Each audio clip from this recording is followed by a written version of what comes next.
So we start the discussion of counting by reminding ourselves about some things about two different types of objects that we've met already, sets and lists. And we're going to try to clarify what the differences between them are. And these are objects that we will use repeatedly in our discussion of counting. So for a set, here's an example of a set. Right, we write it with curly braces at the beginning and the end, and we separate the elements with commas. A set contains elements. We call the 1, the 2, and the 5, we call them elements of the set. The order of the elements is insignificant, doesn't matter. So for example, the set 1, 2, 5 is equal to the set 5, 1, 2, because the order doesn't matter. As long as they have the same elements, no matter the order, those two sets are the same. A set cannot contain duplicate elements. Therefore, this is not a set because the 2 is duplicated. A set has something called a cardinality, which is the number of elements that is in the set. So for example, the cardinality of this set is 3 because the set has 3 elements. And then we have this idea of an empty set, which is we can write it in one of these two ways. An empty set is simply a set that has no elements. Okay, so those were some ideas from sets. Now, how about lists? As we'll compare. So here's an example list. We write it with parentheses at the beginning and the end instead of curly braces. So this is the list 1, 2, 5. A list contains entries as opposed to elements. So this is just terminology. When we have a list, we call this 1, the 2, and the 5, we call them entries. The order of the entries makes a difference. Thus, the list 1, 2, 5 is not equal to the list 5, 2, 1, because the order matters in a list. A list can contain duplicate elements. Thus, the list 1, 2, 5, 2, 2, 1 is a valid list, even though the 1 is duplicated, the 2 is duplicated, that doesn't matter. It's still a valid list. Excuse me. A list has a length. So instead of talking about cardinality, when we're talking about a list, we use the word length. We say a list has a length, which is the number of elements in the list. I'm sorry, this should say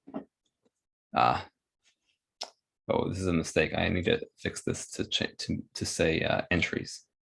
Hold on. All right, so going back a second, a list can contain duplicate entries. That's the correct word. A list has a length, which is the number of entries, counting duplicates multiple times. So for example, the length of this list is 6. So we count each thing, each entry, no matter whether it's a duplicate or not. And there's an idea of an empty list, which is written like this. It's just simply a list that has no elements in it. Now, related to this idea of lists is the idea of strings. So when there's no risk of ambiguity, we can write a list without parentheses and commas. So sometimes we can write a list and forget about writing the commas and parentheses. And we call a list that is written this way a string. Okay, so what do we use lists and sets for? Well, we use them for various things, but in counting, what we use them for generally is for modeling outcomes. In counting, what we typically want to do is count how many different outcomes are possible. And the way we represent outcomes is often using a set or sets and lists. So for example, suppose we roll 2 dice, one white and 1 black at the same time. So that's, an experiment, something we do, something we can do, and we can get various outcomes as a result. So suppose, the outcome that we get is where the white die has 4 and the black die has 2.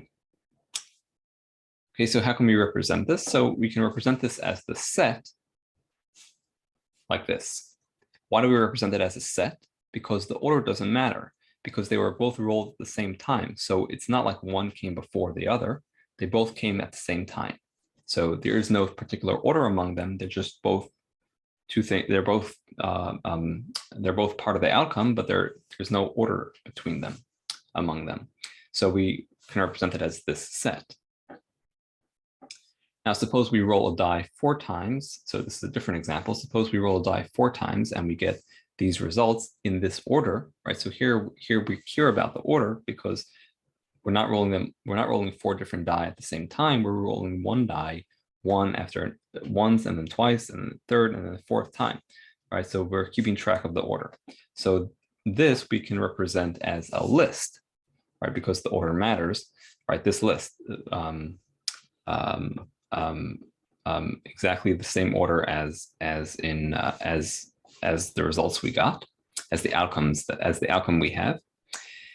Sometimes more simply, we can just do it as a string. We can just write it as a string. As we mentioned, we can often just write a list without the parentheses and without the commas. Okay, another example. I should have had a pause there. Okay, another example. Suppose we toss a coin 4 times. Okay, take a regular coin, toss it 4 times, and suppose we get heads, heads, tails, and heads in that order.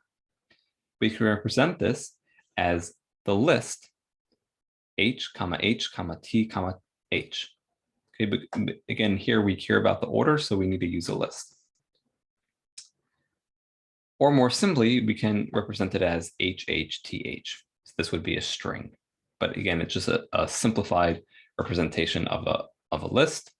And we can do that.